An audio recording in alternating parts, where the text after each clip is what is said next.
एक बार की बात है, तथागत गौतम बुद्ध से उनके एक शिष्य ने पूछा कि कर्म क्या है। यह सुन गौतम बुद्ध मुस्कुराए और उन्होंने जवाब दिया, कर्म को समझाने के लिए मैं तुम्हें एक कहानी सुनाता हूँ। इस कहानी को सुनने के बाद तुम सभी यह समझ जाओगे कि कर्म क्या है। गौतम बुद्ध ने कहानी सुनानी शुरू की कि एक राज्य में एक राजा राज करता था। एक बार वह अपने मंत्री के साथ देश का भ्रमण करने निकला। भ्रमण करते करते राजा और मंत्री एक बाजार में पहुंच गए।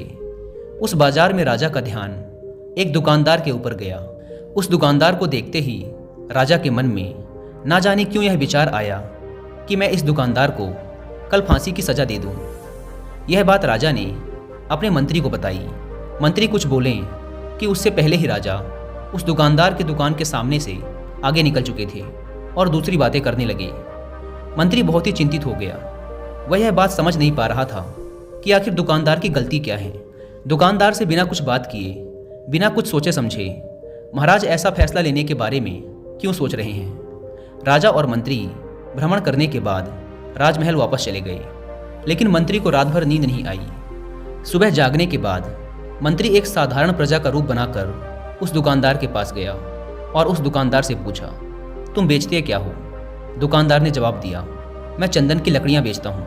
फिर मंत्री ने आसपास के लोगों से दुकानदार के बारे में पूछना शुरू किया। सबने जवाब दिया कि दुकानदार किसी से बोलता नहीं, हमेशा दुखी रहता है।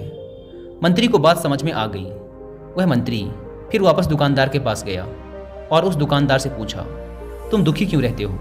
दुकानदार ने बताया, मैं दुखी इसलिए रहता हूँ क्योंकि मेरे दुकान पर लोग आते हैं, चंदन की लकड़ियाँ सूंघते हैं और बोलते हैं बहुत ही सुंदर है, बहुत ही अच्छी महक है, लेकिन कोई खरीदता नहीं, इसलिए मैं बहुत दुखी रहता हूँ। मंत्री को भी दुकानदार की बात सुनकर दुख हुआ। उसने सोचा कि आखिर कोई भी दुकानदार दुखी क्यों ना हो अगर उसके दुकान का कोई भी सामान खरीदा ना जाए, जबकि सामान में कोई कमी ना हो। मंत्री सोचने लगा कि यह दुकानदार अपने दुखों की वजह से इतना दुखी रहता है, परंतु राजा इस दुकानदार को फांसी पर क्यों लटकाना चाहते हैं। अर्थात राजा के मन में आए हुए विचार का उत्तर अभी तक मंत्री को नहीं मिला था। मंत्री ने फिर दुकानदार से पूछा, भाई तब तुम क्या करोगे अगर तुम्हारे दुकान की सारी चंदन की लकड़ियाँ ऐसे ही रखी की रखी रह जाएंगी तो? दुकानदार ने गुस्से के भाव में बोला, हाँ मैं जानता हूँ कि मेरी चंदन की लकड़ियाँ ऐसी ही रखी रह जाएंगी, इन्हें कोई नहीं खरीदेगा। इसीलिए तो मैं सोचता हूँ कि हमारे देश का राजा जल्दी से जल्दी मर जाए। अगर वह जल्दी से मर जाता है तो मैं उस राज दरबार में उस राजा के दाह संस्कार के लिए अपनी चंदन की लकड़ी दे देता, जिससे मुझे कुछ पैसे भी मिल जाते और इस बाजार के अलावा बाकी के लोगों को भी मेरी चंदन की लकड़ियों के बारे में पता चलता। तब फिर शायद कुछ न कुछ लोग मेरी दुकान से चंदन की लकड़ियां खरीदने जरूर आते। मंत्री दुकानदार की बात को सुनकर सब कुछ समझ गया, लेकिन मंत्री बहुत चतुर और समझदार भी था। उसके मन में एक विचार आया। मंत्री ने दुकानदार से चंदन की कुछ लकड़ियाँ खरीद ली। इस खरीदारी से दुकानदार को कुछ पैसे भी मिल गए और वह थोड़ा खुश भी हो गया। मंत्री चंदन की लकड़ियों को लेकर वापस राज दरबार चला गया। राज दरबार पहुंचकर मंत्री ने उन चंदन की लकड़ियों को राजा के समक्ष रख दिया और बोला कि हे राजन, ये चंदन की लकड़ियाँ उसी दुकानदार ने आपको भेंट की हैं जिस दुकानदार को आप कल फांसी देने के बारे में सोच रहे थे। राजा ने उन चंदन की लकड़ियों को सूंघा और उन्हें उन चंदन की लकड़ियों की सुगंध बहुत पसंद आई। उन्होंने कहा, यह चंदन की लकड़ियाँ बहुत ही ज़्यादा खुशबूदार हैं। दुकानदार के इस अनोखे भेंट से राजा बहुत खुश हुए और मंत्री को कुछ स्वर्ण मुद्राएं देकर बोले, जाओ उस दुकानदार को ये स्वर्ण मुद्राएं इनाम में देना और बोलना कि आज के बाद महल में जब कभी भी चंदन की लकड़ी की जरूरत पड़ेगी तब तुम्हारे दुकान से ही चंदन की लकड़ी ली जाएगी। यह बात सुनकर मंत्री जी मुस्कुराने लगे तथा सोचने लगे कि अब तो राजा के मन में उस दुकानदार को फांसी देने का विचार आ ही नहीं सकता, क्योंकि अब तो हमेशा राज दरबार के लिए चंदन की लकड़ियों के इंतजाम की जिम्मेदारी उस दुकानदार को मिल गई है। मंत्री स्वर्ण मुद्राओं को लेकर वापस दुकानदार की तरफ चल पड़ा। इधर राजा इस विचार में पड़ गए कि वह दुकानदार तो बड़ा ही अच्छा इंसान है। जिस वक्त मैं उसके बारे में यह सोच रहा था कि मैं इसको कल फांसी दे दूं, तब शायद उसके मन में उस समय यह विचार चल रहा था कि राजन पहली बार मेरे दुकान के सामने आए हैं, क्यों ना मैं उनको अपनी सुंदर और खुशबूदार लकड़ियों को भेंट करूं।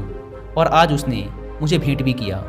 बेवजह ही मैं उसको फांसी देने के बारे में सोच रहा था। इधर मंत्री दुकानदार के पास पहुंच गया।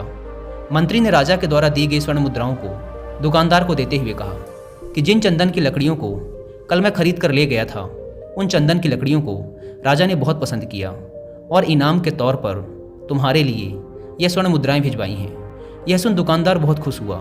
साथ ही साथ मंत्री ने उस दुकानदार को यह भी बताया कि अब आज के बाद राज दरबार में जब कभी भी चंदन की लकड़ियों की ज़रूरत पड़ेगी तो सारी चंदन की लकड़ियाँ तुम्हारी दुकान से ली जाएंगी। दुकानदार मंत्री की बात सुनकर बहुत ही खुश हो गया। मंत्री ने दुकानदार से पूछा, क्यों भाई, तुम तो राजा के बारे में इतना बुरा भला सोचते थे, लेकिन देखो राजा तुम्हारी कितनी चिंता करते हैं, राजा कितने अच्छे हैं, राजा अपनी प्रजा के बारे में कभी भी गलत नहीं सोचते। दुकानदार मंत्री की बात से सहमत हो गया और बहुत दुखी होकर राजा के प्रति अपने बुरे विचार पर पश्चाताप करने लगा।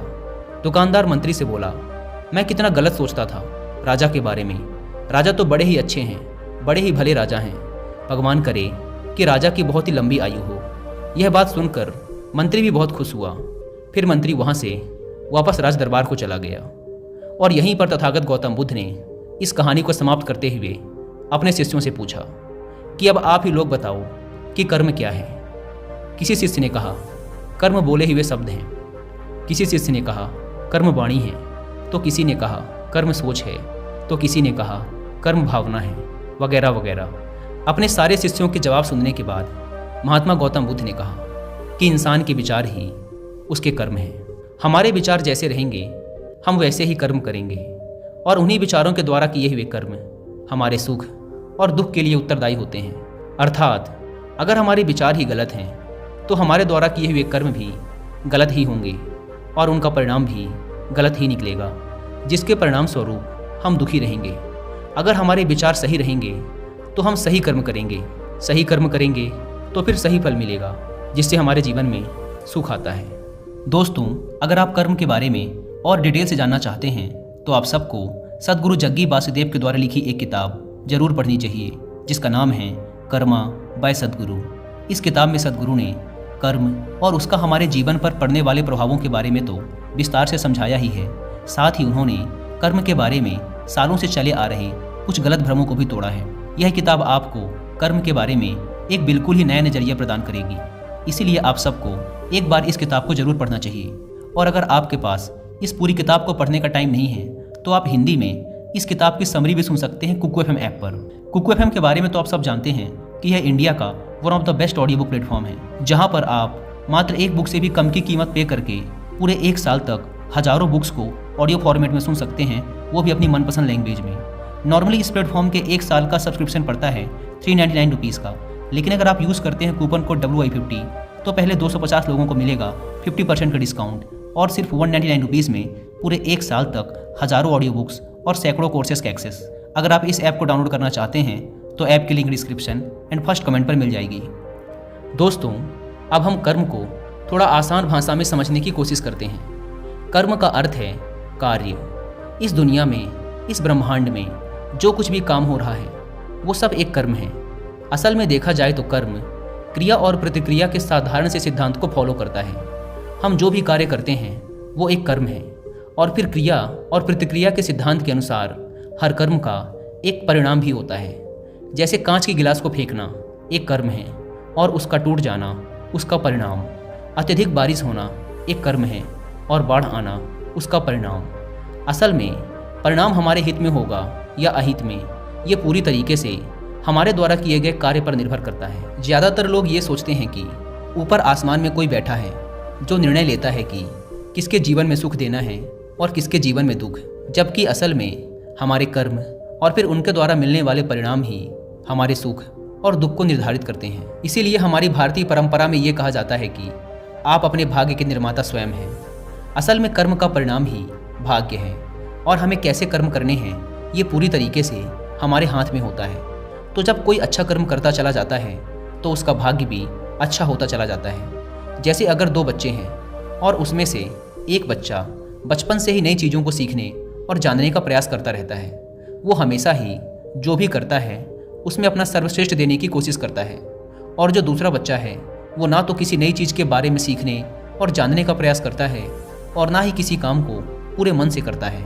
तो समय बीतने के साथ वो पहला वाला बच्चा अपने जीवन में काफ़ी सफल इंसान बन जाता है, जबकि दूसरा बच्चा सालों बाद भी अपने जीवन में संघर्ष कर रहा होता है। अब यहाँ पहले बच्चे को देखकर दूसरा बच्चा बड़े ही आसानी से कह देगा कि उसकी तो किस्मत अच्छी थी, लेकिन नहीं, असल में उसके कर्म अच्छे थे, जिसके परिणाम स्वरूप उसकी किस्मत भी अच्छी होती चली गई।